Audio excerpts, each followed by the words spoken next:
Hello बच्चों, हमारे YouTube channel पर आपका स्वागत है। आज हम बात करेंगे class 9th mathematics chapter 6 lines and angle के बारे में। आज के वीडियो में हम कवर करेंगे एक्सरसाइज 6.1 के क्वेश्चन। चलिए देखते हैं। पहला क्वेश्चन दे रखा है, in figure 6.13 lines AB and CD intersect at O। मतलब यहाँ पर दे रखा है कि एक लाइन AB है और CD है जो दोनों को क्या करती है, इंटरसेक्ट करती है। जैसा कि हमने अपने इंट्रोडक्शन वीडियो में बताया था कि दो लाइन जब इंटरसेक्ट करती, इंटरसेक्ट करने का सिस्टम होता है मतलब किसी एक पॉइंट, पार्टिकुलर पॉइंट पर इंटरसेक्ट करती है ऐसी लाइन। तो ये O पर इंटरसेक्ट करती है। उसके बाद कंडीशन दे रखा है कि angle AOC plus angle BOE इनका जो सम है या इक्वल टू दिया हुआ है 70 डिग्री के। तो हमें और भी दे रखा है कि एंगल BOD जो है या 40 डिग्री के है। तो हमें निकालना है BOE और रिफ्लेक्स एंगल COE, ये हमें फाइंड आउट करना है। तो जैसा कि हम फिगर में देख सकते हैं, यहाँ पर AB लाइन, ये आपकी AB लाइन है, ये CD लाइन है, ये एक दूसरे को इंटरसेक्ट कर रही हैं O लाइन पर। और यहाँ पर गिवन में क्या है, जो चीज गिवन में है उसको लिख लेते हैं। गिवन में है आपका angle AOC plus angle BOE, इन दो एंगल का जो सम है ये दे रखा है 70 डिग्री के। यहाँ पर दे रखा है कि दो एंगल जो है AOE और AOC इनका जो सम है वह 70 डिग्री दे रखा है। और दूसरा दे रखा है BOD, ये आपका है 40 डिग्री का। दो जो चीज गिवन में है पहले हम लिख लेते हैं उसको, कि यहाँ पर दे रखा है AOC और प्लस BOE इनका जो सम है 70 डिग्री है और एंगल BOD कितना है 40 डिग्री। हमें फाइंड क्या करना है, हमें फाइंड करना है एंगल BOE, ये फाइंड आउट करना है। और दूसरा फाइंड करना है हमें रिफ्लेक्स एंगल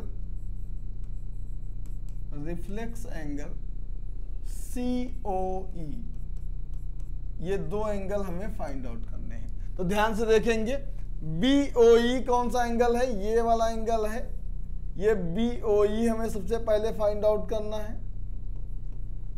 और दूसरा फाइंड आउट करना है COE, ये COE ये दे रखा है। यहां पर आप देखेंगे AOC, ये आपका है AOC और दूसरा क्या है BOE, ये वाला एंगल। इन दोनों का जो सम है ये दे रखा है 70 डिग्री। लेकिन एक चीज और ध्यान से देखना, यहां पर एंगल BOD, ये जो एंगल BOD है यहां पर देखेंगे ये एंगल जो BO और ये D वाला एंगल है ये दे रखा है आपका 40 डिग्री के, ये 40 डिग्री दे रखा है। अब आपको हमने बताया था वर्टिकली अपोजिट एंगल के बारे में। वर्टिकली अपोजिट एंगल हमने कहा था कि जहां पर दो क्रॉस लाइन आपको दिखाई दे तो उसके सामने वाले जो एंगल होते हैं इन्हें हम बोलते हैं वर्टिकली अपोजिट एंगल, और ये एंगल आपस में क्या होते हैं, इक्वल होते हैं। यहां पर देखेंगे आप ध्यान से एक लाइन है आपकी AB और दूसरी लाइन है आपकी CD, और ये दोनों एक दूसरे को इंटरसेक्ट कर रहे हैं O पर। और ये जो एंगल BOD होगा यह इक्वल होगा एंगल AOC के इक्वल होगा। रीजन क्या है कि ये दोनों क्या है, वर्टिकली अपोजिट एंगल है, और वर्टिकली अपोजिट एंगल आपस में क्या होते हैं, इक्वल होते हैं। तो यहां पर आप क्या लिखेंगे, सबसे पहला काम है कि एंगल AOC ये इक्वल टू है BOD के, एंगल BOD के ये इक्वल है। और रीजन में क्या है, क्योंकि ये वर्टिकली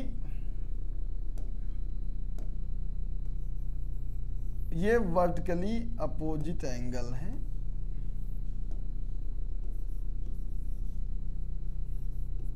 ये वर्टिकली अपोजिट एंगल है।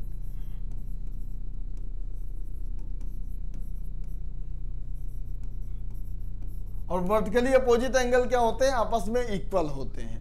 तो आपको पता है कि BOD कितना दे रखा है, गिवन है कि 40 डिग्री के, और AOC और BOD आपस में इक्वल है। तो AOC, एंगल AOC जो होगा या भी इक्वल हो जाएगा 40 डिग्री के, तो एंगल AOC हो जाएगा 40 डिग्री के इक्वल। अच्छा, यहाँ पूछ कौन सा एंगल रहा है, BOE, और हम निकाल बैठे हैं एंगल AOC। तो क्या इसका भी रीजन है, क्योंकि यहां पर देखो सम दे रखा है, एंगल AOC और प्लस एंगल BOE, इसका सम दे रखा है, और इसका सम दे रखा है 70 डिग्री।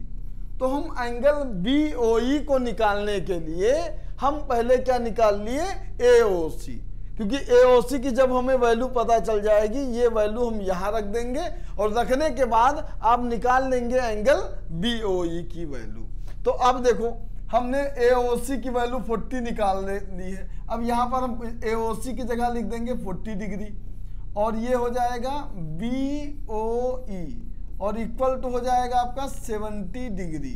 तो एंगल BOE जो होगा ये इक्वल आ जाएगा 70 डिग्री, और इससे माइनस हो जाएगा 40 डिग्री, और दोनों को माइनस कर देंगे तो आ जाएगा 30 डिग्री। तो इस तरह आपका एंगल BOE जो है यह आ गया आपका 30 डिग्री। तो याद रखना, जो दिया हुआ है, जैसे एंगल AOC दिया है और BOE दिया हुआ है, जब भी दिया हुआ है ये 70, हमको तो BOE की वैल्यू निकालने के लिए हमें AOC की वैल्यू पता होनी चाहिए। तो पहले हमने उसका वो काम किया कि AOC निकाल लिया, AOC निकाल लिया, और यहाँ पर जहाँ पर AOC लिखा था उसकी जगह पर उसकी वैल्यू रख दिया, और फिर हमने BOE निकाल लिया। तो जो पहला पार्ट पूछ रहा था BOE निकालिए, तो BOE निकल चुका है। अब इसके बाद पूछ रहा है रिफ्लेक्स एंगल COE।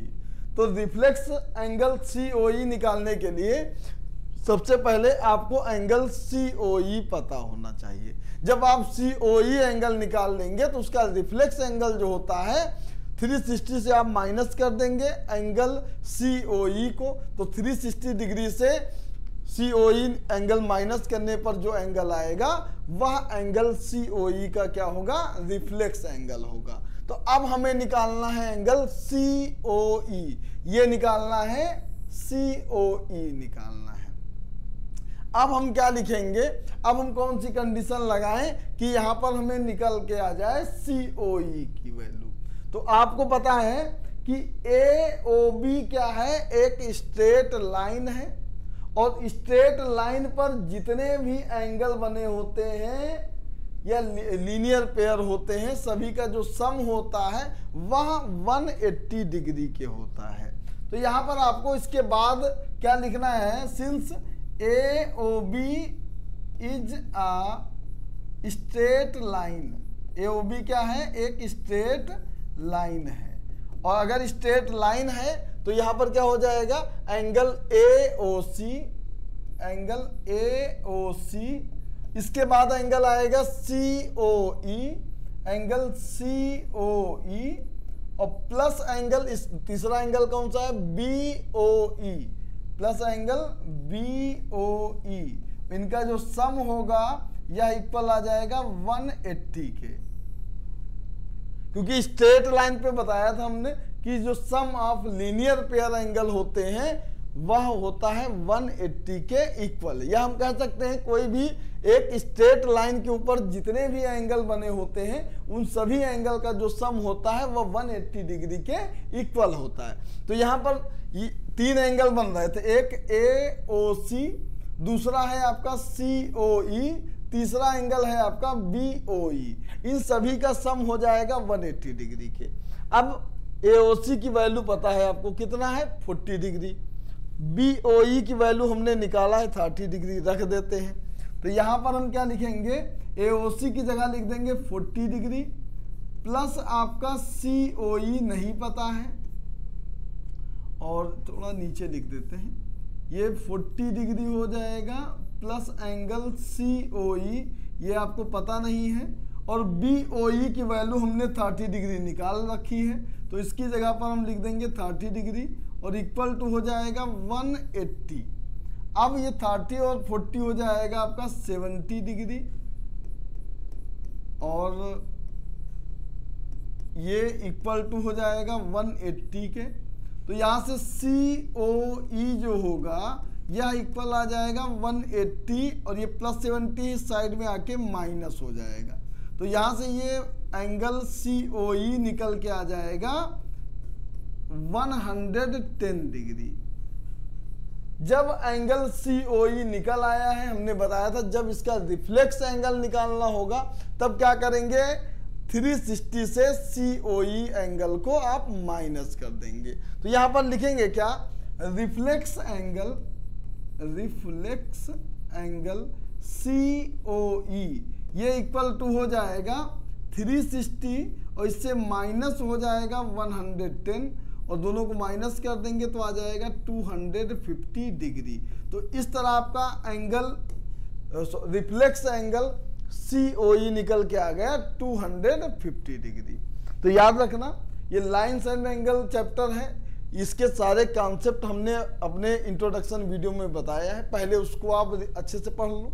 उसके बाद जो भी क्वेश्चन बताया जाए इसको यहाँ पर सुनने के बाद लगाइए, उसके बाद खुद से एक बार लगाइए, मेहनत करना पड़ेगा। ये सबसे टफ चैप्टर है और इसमें आप जितनी ज़्यादा मेहनत करेंगे उतना ज़्यादा एग्जाम में स्कोर करेंगे, क्योंकि इस चैप्टर से बहुत से क्वेश्चन पूछे जाते हैं। चलिए इसके बाद दूसरा क्वेश्चन देखते हैं। दिया हुआ है इन फिगर 6.14 लाइन XY और MN। यहाँ पर देखेंगे आप, एक लाइन है XY और दूसरी लाइन है M और N। ये लाइन है, ये एक दूसरे को इंटरसेक्ट करती हैं O पॉइंट पर, और यहाँ पर दे रखा है कि POAY, ये जो है आपका POAY जो है ये आपका 90 डिग्री दे रखा है, और गिवन में क्या है, A और B का रेशियो गिवन में है, इनका रेशियो इक्वल टू है 2:3। हमें फाइंड क्या करना है, C एंगल। तो हमें फाइंड करना है ये वाला एंगल C फाइंड आउट करना है। अब ये कैसे निकालेंगे, तो सबसे पहले याद रखना कि जो रेशियो दे रखा है A और B का, जैसे A और B का रेशियो 2:3 दे रखा है, तो सबसे पहले आप A और B को लेट कर लो। तो A को हम इक्वल लेट कर लेंगे 2x के और B को लेट कर लेंगे 3x के। चलो पहले वही काम करते हैं। यहां लिखेंगे क्या, late A equal to 2x और B इक्वल टू 3x। जब कभी भी रेशियो इस टाइप का दिया हो तो लेट करते समय आप क्या करेंगे, जब A की वैल्यू लेट करेंगे तो इसके साथ x लगा दो, जब B की वैल्यू लेट करेंगे तो B के साथ x लगा दो। अब इसके बाद A और B जब हमने लेट कर लिया, इसके बाद हम क्या करें, तो आप ध्यान दो, अभी इससे पहले हमने बताया था कि यहाँ पर आप देखेंगे कि XOY एक क्या है, स्ट्रेट लाइन है, और स्ट्रेट लाइन पर बने हुए जितने भी एंगल होते हैं उनका सम क्या होता है, 180 डिग्री के होता है। तो यहाँ पर लिखेंगे क्या, since XOY is a straight line, एक स्ट्रेट लाइन है, स्ट्रेट लाइन है, तो यहां पर क्या हो जाएगा, स्ट्रेट लाइन पर बना हुआ एंगल एक ये वाला एंगल है, इसे बोलेंगे MOX, दूसरा है POM और एक है POY। तो यहां पर आप देखेंगे ये आपका B दिया हुआ है, ये A दिया हुआ है और POY 90 दिया है। तो मैं डायरेक्ट लिख रहा हूं, पहले क्या लिख रहा हूं, B, इसके बाद A और फिर है आपका POY, ये इक्वल दिया है 90 के, तो इसको हम इक्वल 90 प्लस इक्वल 90 लिख देंगे, और इन सभी का जो सम होगा 180 डिग्री होगा, क्योंकि सम ऑफ लीनियर पेयर होता है इक्वल टू 180 डिग्री के। अब B की वैल्यू क्या है, 3x लिख दिया, और A की जगह पर क्या लिख दिया हमने, 2x, और ये प्लस हो गया आपका 90 इक्वल टू हो जाएगा 180। अब यहाँ पर देखिए 3x में 2x को ऐड करेंगे तो ये हो जाएगा आपका 5x, और ये इक्वल टू हो जाएगा 180 माइनस 90, माइनस कर देंगे तो 90 आ जाएगा, तो यहाँ से x की वैल्यू निकालेंगे तो 90/5 कर देंगे। 18 5 जा 90 होता है, x की वैल्यू आ जाएगी 18। जब x की वैल्यू मिल जाए तो आपको करना क्या है, b की वैल्यू निकाल लेना है, क्योंकि जब आप b की वैल्यू निकाल लेंगे तब आप कह सकते हैं कि MON, यहाँ पर आप ध्यान से देखेंगे कि MON जो है एक स्ट्रेट लाइन है, ये एक स्ट्रेट लाइन है और इसके इस साइड पर जो बने हुए लीनियर पेयर हैं वो B और C है, और B और C का जो सम होगा वह इक्वल होगा 180 डिग्री के। और जब आपको B की वैल्यू पता होगी तो B की वैल्यू से जो 180 से आप B की वैल्यू को माइनस कर देंगे, आपको C की वैल्यू पता चल जाएगी। तो आपको C की निकालना है, तो C निकालने के लिए आपको B का पता होना जरूरी है। तो X आपका मिल गया है, जब X मिल गया है आपने लेट किया था b = 3x, देन b आपका क्या हो जाएगा, b आपका हो जाएगा 3 × 18 लिखेंगे और 18 3 हो जाएगा 54 डिग्री। तो b आपने निकाल लिया। क्यों निकाला, क्योंकि b आपका जब पता चल जाएगा तब आप उससे c निकाल लेंगे।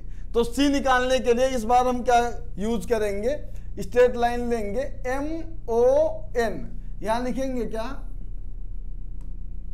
since MON is a straight line, MON क्या है, एक स्ट्रेट लाइन है। जब ये स्ट्रेट लाइन है तो इनके जो लीनियर पेयर है B और C, इसका सम जो होगा वह इक्वल हो जाएगा 180 डिग्री के। तो यहाँ पर हो जाएगा B + C = 180 डिग्री। अब b की वैल्यू आप निकाल चुके हैं, b की वैल्यू क्या है 54 डिग्री, और प्लस हो जाएगा c और ये इक्वल टू हो जाएगा 180 के। तो यहाँ से c की वैल्यू आ जाएगी 180 - 54, इन दोनों को आप माइनस कर देंगे तो यहाँ पर आ जाएगा 6 और ये 2 और ये 1। तो यहाँ पर c की जो वैल्यू आ जाएगी ये आ जाएगी 126 डिग्री, और हमें फाइंड आउट क्या करना था, c की वैल्यू फाइंड आउट करना था। इस तरह आपकी c की वैल्यू निकल आई है। ठीक है, अब करते हैं इसके बाद क्वेश्चन नंबर 3। यहाँ पर देखेंगे ये दिया हुआ है in figure 6.15, angle PQR equal to है एंगल PRQ, ये दे रखा है आपका। यहाँ गिवन में क्या है पहले लिख लेते हैं। गिवन में है कि एंगल PQR जो इक्वल है एंगल PRQ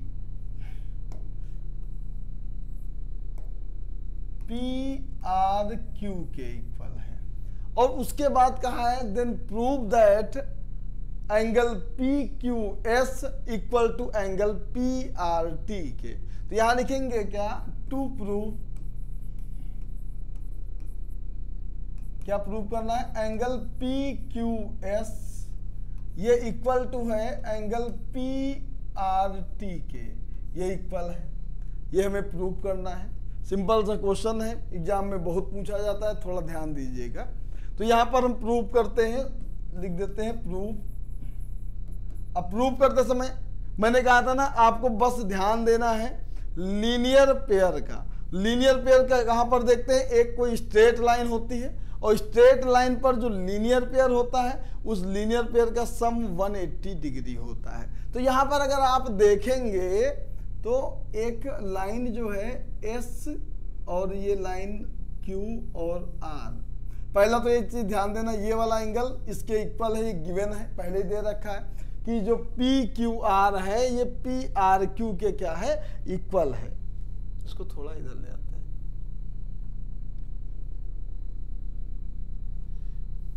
ऐसे। तो पहले ध्यान देंगे कि एंगल जो है ये PQ वाला एंगल R के इक्वल है, ये गिवन है कि ये जो PQR है PRQ का इक्वल है। हमें प्रूफ क्या करना है कि ये जो एंगल है PQS ये PRT के इक्वल है, ये PRT के क्या है, इक्वल है। तो आपको एकदम सिंपल सा काम करना है, लीनियर पेयर पे ध्यान देना है। तो यहां पर देखेंगे कि एस क्यू आर क्या है, एक स्ट्रेट लाइन है। एस क्यू आर क्या है, एक स्ट्रेट लाइन है। और स्ट्रेट लाइन पर हमने बताया था कि जो एंगल होते हैं उनका जो सम होता है वह 180 डिग्री के होता है। तो यहाँ दो एंगल हैं, एक है पी क्यू आर, दूसरा है एंगल पी क्यू एस।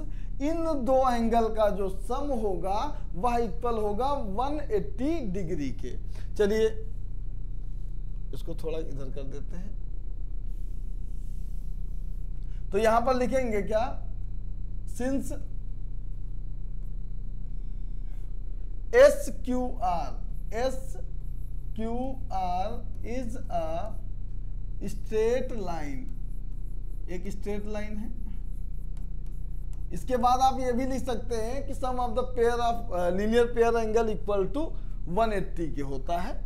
तो यहां पर हो जाएगा पी क्यू एस, ये वाला angle P Q S, angle P Q S plus इसके बाद दूसरा एंगल कौन सा है, पी क्यू आर, ये वाला एंगल, और दूसरा एक ये वाला एंगल। तो ये वाला एंगल है आपका पी क्यू एस और इस टाइप इधर एंगल है पी क्यू आर। ये एंगल पी क्यू आर, इनका सम इक्वल है 180 डिग्री के। दूसरा दोबारा हमें लिखना है तो इस बार हम लिख सकते हैं क्या कि क्यू आर टी, ये क्या है, ये लाइन क्यू आर टी, इस बार लिख देंगे क्या, since Q R T is a straight line, is a straight line, ये एक स्ट्रेट लाइन है। तो यहां पर भी आपको वही काम करना है, स्ट्रेट लाइन है।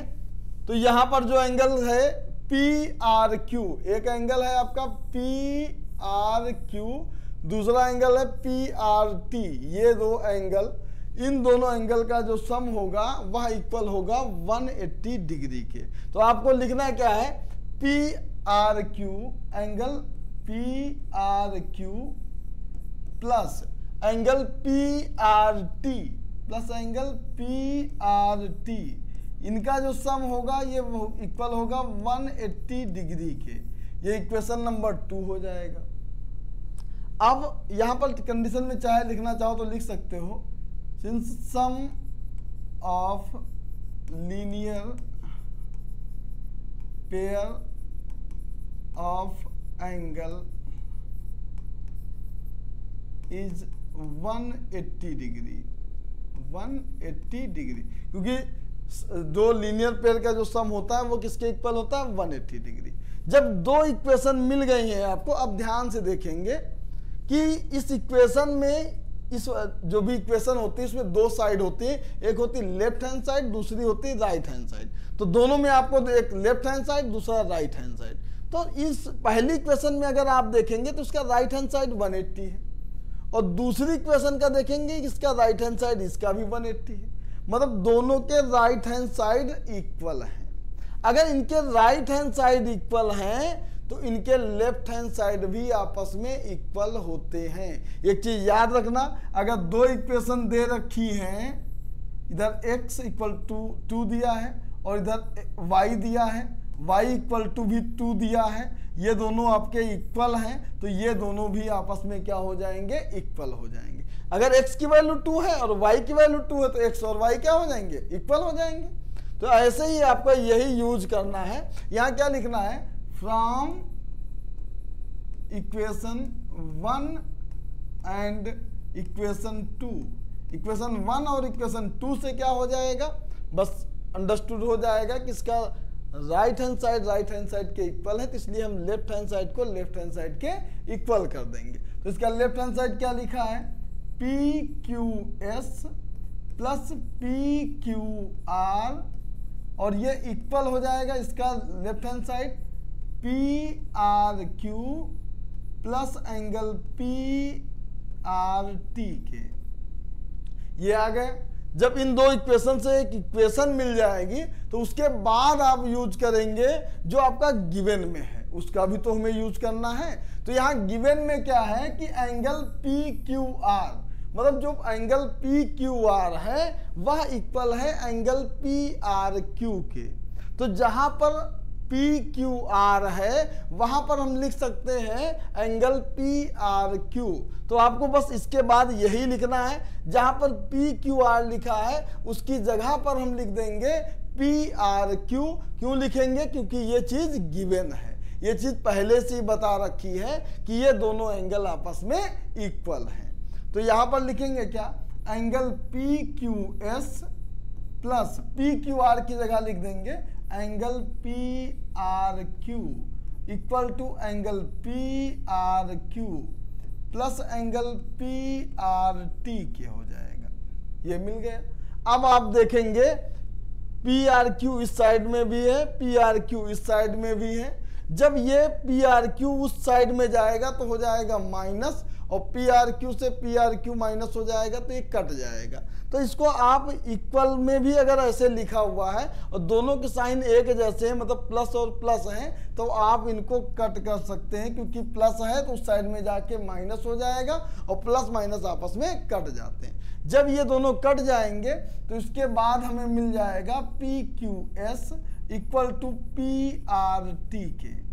और जो मिला है यही हमें लाना था, यही हमें प्रूव भी करना था। ये प्रूव क्या करना था कि angle P Q S equal to angle P R T के, जो इक्वल आ गया है। जब ये इक्वल आ गया है तो उसके बाद लिख देंगे हेंस प्रूव्ड, प्रूव हो गया। तो इस तरह आपका क्वेश्चन नंबर 3 हो गया है कंप्लीट। तो इस वीडियो में हमने क्वेश्चन नंबर 1, 2, 3 को सॉल्व किया है। बाकी के बचे हुए वीडियो को हम अगले पार्ट में सॉल्व करेंगे। तब तक के लिए थैंक यू।